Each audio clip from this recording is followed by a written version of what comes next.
മൂന്നാമത്തെ കോളിഗേറ്റീവ് പ്രോപ്പർട്ടിയിലേക്കാണ് പോകുന്നത്. മൂന്നാമത്തെ കോളിഗേറ്റീവ് പ്രോപ്പർട്ടി എന്താണെന്നുള്ളത് നമ്മൾ പഠിച്ചു കേട്ടിട്ടുണ്ട്. ഓർമ്മയുണ്ടല്ലോ എല്ലാവർക്കും. That is depends upon the number of particles and not on the nature of the particles. Okay. Then മൂന്നാമത്തത് ഡിപ്രഷൻ ഓഫ് ഫ്രീസിംഗ് പോയിന്റ് ആണ്. എന്താണ് ഫ്രീസിംഗ് പോയിന്റ് എന്ന് പറയുന്നത്? ഫ്രീസിംഗ് പോയിന്റ് എന്ന് പറയുന്നത് ഒരു ലിക്വിഡ് ഫോം സോളിഡ് ഫോം ആയി മാറുന്ന ടെമ്പറേച്ചർ ആണ്. ദാറ്റ് ഈസ് നമുക്ക് പറയാം സോളിഡും ലിക്വിഡും ഇക്വിലിബ്രിയത്തിൽ ഇരിക്കുന്ന ഒരു പോയിന്റ് ആണ് ഫ്രീസിംഗ് പോയിന്റ്. ഇപ്പൊ ഫ്രീസിംഗ് പോയിന്റ് ലിക്വിഡ് സോളിഡിലേക്ക് കൺവേർട്ട് ചെയ്തുകൊണ്ടിരിക്കുകയാണ്. It is at equilibrium. അപ്പൊ നമ്മളിപ്പോ നമ്മുടെ സൊല്യൂഷന്റെയും സോൾവെന്റിന്റെയും ഫ്രീസിംഗ് പോയിന്റ് ആണ് കൺസിഡർ ചെയ്യാൻ പോകുന്നത്. അപ്പൊ നേരത്തെ കഴിഞ്ഞ ദിവസമൊക്കെ നമ്മൾ കണ്ടിട്ടുണ്ട്, എപ്പോഴും സോൾവെന്റിന്റെ വേപ്പർ പ്രഷർ, പ്യുവർ സോൾവെന്റിന്റെ വേപ്പർ പ്രഷർ സൊല്യൂഷന്റെ വേപ്പർ പ്രഷറിനേക്കാളും കൂടുതലായിരിക്കും. നമുക്കൊന്ന് ഗ്രാഫ് നോക്കാം. ഇതാണ് സോൾവെന്റിന്റെ വേപ്പർ പ്രഷർ. സോൾവെന്റിന്റെ വേപ്പർ പ്രഷർ കുറക്കാണ് ഞാൻ, അതായത് ടെമ്പറേച്ചർ കുറയുന്നു. ഇപ്പൊ ഇങ്ങോട്ട് ടെമ്പറേച്ചർ കൂടുതലായിട്ടാണ് കാണിച്ചിരിക്കുന്നത്. ടെമ്പറേച്ചർ കുറയ്ക്കുമ്പോൾ നിങ്ങൾക്കറിയാം വേപ്പർ പ്രഷർ കുറഞ്ഞു കുറഞ്ഞു വരും. ഒരു പ്രത്യേക പോയിന്റ് എത്തുമ്പോൾ അതെന്തായി മാറും? സോളിഡ് ആയി മാറും. അപ്പൊ ഇത് is the temperature at which this liquid converted to solid. അപ്പൊ ഇത് നമ്മുടെ പ്യുവർ സോൾവെന്റ് ആണ്. Then this is the solid solvent. അതായത് സോൾവെന്റ് എന്ത് ഫോമിലേക്ക് മാറി? ഇവിടുന്ന് സോളിഡിലേക്ക്. അപ്പൊ ഈ ടെമ്പറേച്ചറിലാണ് എന്തായി മാറുന്നത്? അത് ഫ്രീസ് ചെയ്യപ്പെടുന്നത്. ഫ്രീസിംഗ് പോയിന്റ് ഇതാണ്. നമുക്കതിനെ T0F എന്ന് എടുക്കാം. Freezing point of the pure solvent ആണ് ഈ കാണിച്ചിരിക്കുന്നത്. Freezing point of pure solvent. Okay, ഇനി നോക്കാം. നമ്മുടെ സൊല്യൂഷൻ എടുക്കാം. സൊല്യൂഷന്റെ കേസിൽ നിങ്ങൾ കണ്ടിട്ടുണ്ട് സോൾവെന്റിനേക്കാൾ വേപ്പർ പ്രഷർ എപ്പോഴും കുറവാണ്. അപ്പൊ നമ്മൾ താഴെയല്ലേ വരക്കുക. അപ്പൊ സൊല്യൂഷന്റെ വേപ്പർ പ്രഷർ കുറവാണ്. ടെമ്പറേച്ചർ കുറക്കുന്നതിനനുസരിച്ച് വേപ്പർ പ്രഷർ കുറഞ്ഞു വരും. അവസാനം ഇവിടെ ഈ പോയിന്റില് ഈ സൊല്യൂഷൻ എന്തായി മാറുന്നു? This solution converted to solid at this point. ഉണ്ടാ ഈ സോളിഡിന്റെ ഗ്രാഫിലേക്ക് വന്നത് കൂടിച്ചേർന്നു.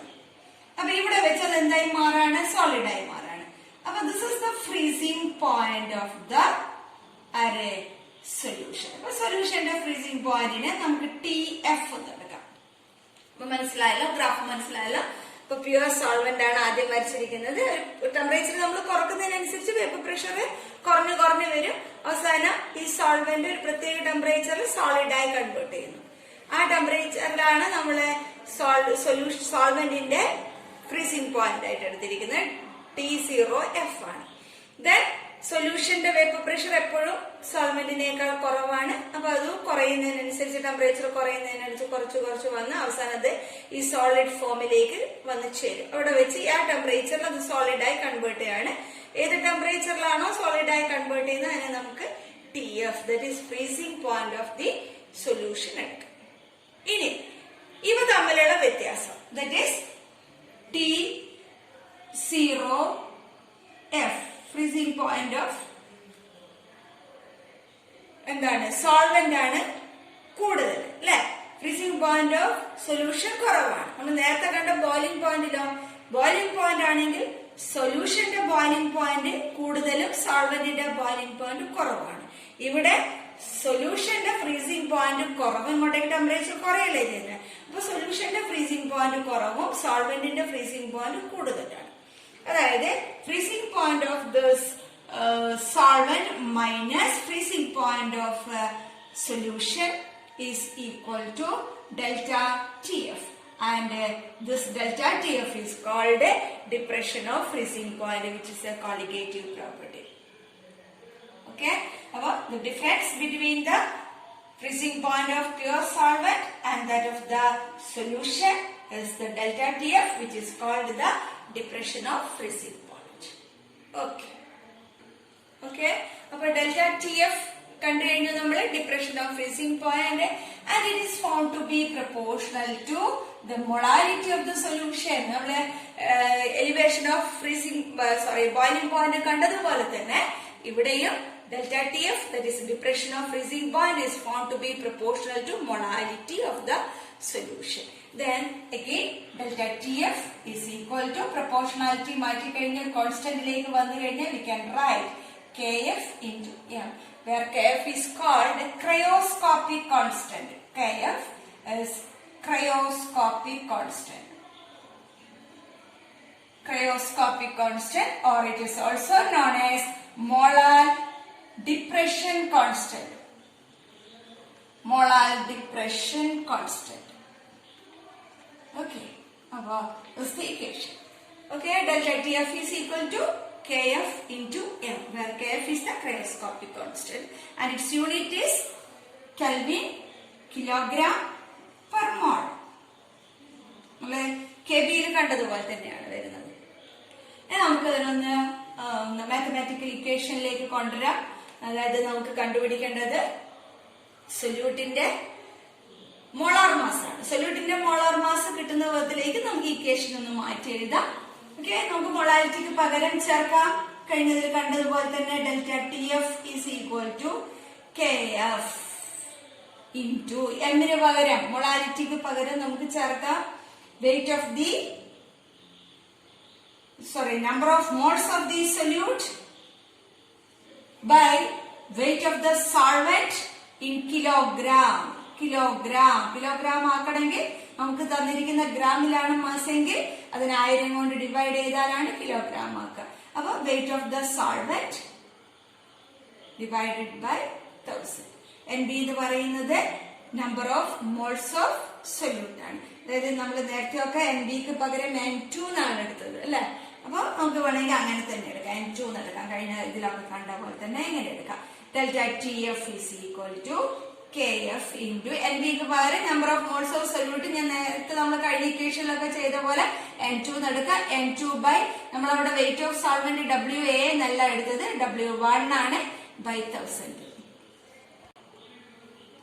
ഇക്വേഷൻ നമുക്ക് എഴുതാം KF ഇൻറ്റു N2 ന് പകരം നമുക്ക് എഴുതാൻ പറ്റുന്നത് number of weight of solute W2 by molar mass of solute by weight of solvent by 1000.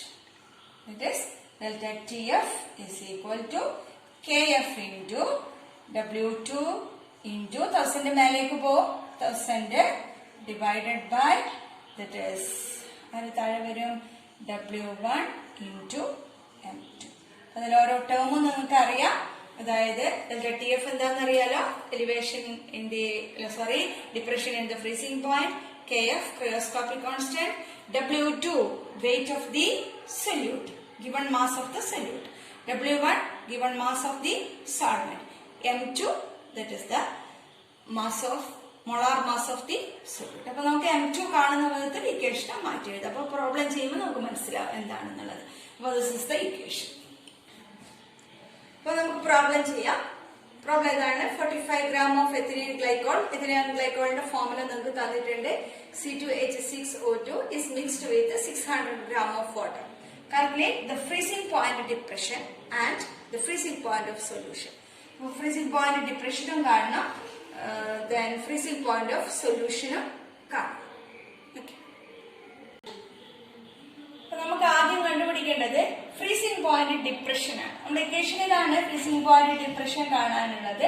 Delta TF is equal to KF into M ആണ് അല്ലെ. അപ്പൊ നമുക്ക് ആദ്യം മൊളാലിറ്റി ഓഫ് ദി സൊല്യൂഷൻ കണ്ടുപിടിക്കാം. മൊളാലിറ്റി ഓഫ് ദ സൊല്യൂഷൻ കണ്ടുപിടിക്കാം. അപ്പൊ ആദ്യം molality എങ്ങനെയാ കണ്ടുപിടിക്കുക? Molality is equal to number of moles of solute by number of moles of solute by mass of solvent in kilogram അല്ലെ. ഇങ്ങനെയല്ലേ കണ്ടുപിടിക്കേണ്ടത്. അപ്പൊ ആദ്യം number of moles of solute കണ്ടുപിടിക്കണം. നമ്പർ ഓഫ് മോൾസ് ഏതാണ് ഇവിടുത്തെ സൊല്യൂട്ട്? എത്തിലീൻ ഗ്ലൈക്കോൾ ആണ്. Ethylene ഗ്ലൈക്കോളിന്റെ mass നിങ്ങൾക്ക് തന്നിട്ടുണ്ട്. അപ്പൊ നമ്പർ ഓഫ് മോൾസ് കാൽക്കുലേറ്റ് ചെയ്യാം. അപ്പൊ നമ്പർ ഓഫ് മോൾസ് കാൽക്കുലേറ്റ് ചെയ്യാൻ നമുക്ക് N2 കാൽക്കുലേറ്റ് ചെയ്യാൻ എത്തിലീൻ ഗ്ലൈക്കോൾ ആണ് നമ്മുടെ സൊല്യൂട്ട്. അതിന്റെ മാസിനെ 45 ഡിവൈഡഡ് ബൈ എത്തിലീൻ ഗ്ലൈക്കോളിന്റെ മോളാർ മാസ് കൊണ്ട് ഡിവൈഡ് ചെയ്യാം. എത്തിലീൻ ഗ്ലൈക്കോളിന്റെ മോളാർ മാസ് വരുന്നത് 62 ആണ്. എങ്ങനെയാണ് മോളാർ മാസ് കണ്ടുപിടിക്കുക എന്ന് അറിയാലോ നിങ്ങൾക്ക്. 2 carbon 2 into 12 plus 6 hydrogen 6 into 1 plus oxygen 2 into 60. അങ്ങനെ വെച്ച് നമ്മൾ എന്ത് കണ്ടുപിടിക്കും? മോളാർ മാസ് 60 കൂട്ടിക്കഴിഞ്ഞാൽ നമുക്ക് 62 എന്ന് കിട്ടും. അപ്പൊ N2 കാണാൻ 45/62. അപ്പൊ നമുക്ക് അതിന്റെ ആൻസർ കിട്ടുക. ദാറ്റ് ഈസ് ഈക്വൽ ടു 0.73 ആണ് വരുന്നത്. 0.73 മോൾ എന്ന് കിട്ടും. ഇനി molality is equal to N2 കിട്ടിയല്ലോ 0.73 divided by mass of solvent in kilogram. Mass of solvent എന്താണ്? 600 gram ഓഫ് വാട്ടർ ആണ് പറഞ്ഞിരിക്കുന്നത്. അപ്പോ വാട്ടറിന്റെ മാസ് 600 ബൈ അതിന് കിലോഗ്രാം ആക്കണം ബൈ 1000. അപ്പൊ ഇത് ചെയ്ത് കഴിഞ്ഞാൽ നമുക്ക് മൊളാലിറ്റി കിട്ടും. And the molality is found to be 1.2 mole per kilogram.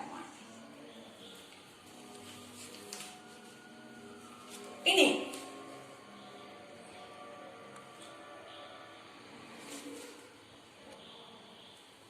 ഈ ക്വസ്റ്റിന്റെ കൂടെ ഒരു കാര്യം കൂടെ തന്നിട്ടുണ്ട്. KF തന്നിട്ടുണ്ട്. KF തന്നാലേ നമുക്കിത് ചെയ്യാൻ പറ്റുള്ളൂ. അപ്പൊ KF തന്നിട്ടുണ്ട്. KF ന്റെ വാല്യൂ ഇറ്റ് ഈസ് 1.86 ആണ്. 1.86 കെൽവിൻ കിലോഗ്രാം പെർ മോൾ ആണ് തന്നിരിക്കുന്നത്. ഓക്കെ, അപ്പൊ KF നമുക്ക് അറിയാം. ഇപ്പൊ ഇനി നമുക്ക് ഡെൽറ്റ TF കാണാം. Delta TF is equal to KF into M അല്ലേ? KF ന്റെ വാല്യൂ തന്നത് 1.86 ഇൻറ്റു M നമ്മൾ കണ്ടുപിടിച്ചിട്ടുണ്ട് 1.2 ആണ്. അപ്പൊ നമുക്ക് ഡെൽറ്റ TF കാണാം. ഡെൽറ്റ TF കിട്ടുന്നത് 2.2 കെൽവിൻ ആണ് ആൻസർ വരിക. Delta TF 2.2 kelvin. അപ്പൊ ഈ ഫസ്റ്റ് ക്വസ്റ്റ്യൻ ആയി calculate the freezing point depression. Freezing point depression കിട്ടിക്കഴിഞ്ഞു. Delta TF is equal to 2.2 kelvin. Okay, ഇനി അടുത്ത പോർഷൻ കാണണം. That is freezing point of solution. എങ്ങനെയാണ് നമ്മൾ ഫ്രീസിംഗ് പോയിന്റ് ഓഫ് സൊല്യൂഷൻ കാണുന്നത്? നമുക്ക് അറിയാവുന്ന കാര്യം delta TF is equal to എന്താണ്? T0F മൈനസ് TF ആണ്. അതായത് സൊല്യൂഷന്റെ ഫ്രീസിംഗ് പോയിന്റിൽ നിന്ന് സോൾവെന്റിന്റെ ഫ്രീസിംഗ് പോയിന്റിൽ നിന്ന് സൊല്യൂഷന്റെ ഫ്രീസിംഗ് പോയിന്റ് മൈനസ് ചെയ്യുമ്പോഴാണ് ഡെൽറ്റ TF കിട്ടുന്നത്. അതായത് 2.2 ആണ് നമുക്ക് കിട്ടിയ delta TF. That is equal to freezing point of the pure solvent. ആരാണ് ഇവിടുത്തെ സോൾവെന്റ്? ദറ്റ് ഈസ് വാട്ടർ ആണ് ആണല്ലോ. അപ്പൊ വാട്ടർ എന്ന് പറയുമ്പോൾ അതിന്റെ ഫ്രീസിംഗ് പോയിന്റ് നമുക്ക് അറിയാം. ദറ്റ് ഈസ് 273 കെൽവിൻ ആണ്. നമുക്ക് അറിയാവുന്നതാണ്. Minus TF that is freezing point of the solution. ഇനി നമുക്ക് TF കണ്ടുപിടിക്കാലോ. That is TF is equal to 273 minus 2.2 എന്ന് വരും. ചെയ്ത് കഴിഞ്ഞാൽ നമുക്ക് ഫ്രീസിംഗ് പോയിന്റ് ഓഫ് സൊല്യൂഷൻ ആയി. That is it become 270.95 kelvin